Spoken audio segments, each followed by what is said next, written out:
দর্শক আমরা আবারও হাজির হয়ে এলাম Uttara Milestone school and college থেকে এবং দেখছেন এখনো পর্যন্ত পরিস্থিতি অত্যন্ত উত্তপ্ত এবং শিক্ষার্থীরা পরিস্থিতি শান্ত রাখার চেষ্টা করছে, শিক্ষকরা পরিস্থিতি শান্ত রাখার চেষ্টা করছে। তবে সম্মেলন কক্ষের ভিতরে রয়েছে দুই উপদেষ্টা এবং বাইরে রয়েছে শিক্ষার্থীরা।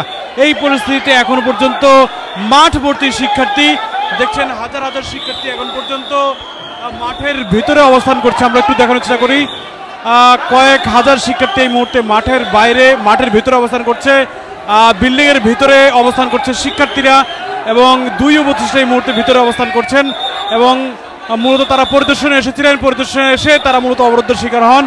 এই মুহূর্তে শিক্ষার্থীরা আসলে যে যার মতো আন্দোলন করছে, যে যার মতো বক্তব্য দিচ্ছে, যে যার মতো কথা বলছে, কেউ শান্ত রাখার চেষ্টা করছে, আবার পরিস্থিতি ঘোলাটে হয়ে যাচ্ছে। এই পরিস্থিতি বিরাজ করছে রাজধানী Uttara Milestone school and college.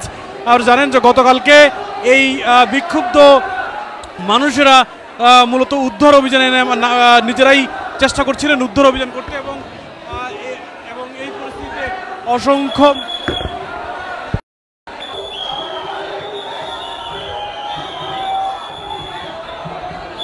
এই পরিস্থিতিতে আসলে গতকাল সেনাবাহিনীর সঙ্গে শিক্ষার্থীদের একটি ধাওয়া পাল্টা দেওয়ার ঘটনা ঘটে, ধাক্কাধাক্কির ঘটনা ঘটে এবং তাদের উপরে আঘাত করেছে বলে অভিযোগ করছে।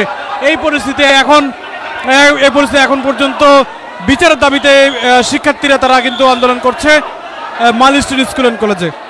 আমরা এখান থেকে সকাল থেকে রয়েছি। তবে একটি বিষয় যে মাইলস্টোনে দুই উপদেষ্টায় তারা এসেছিলেন পরিদর্শনে এসে শিক্ষার্থীদের তোপের মুখে পড়েছেন।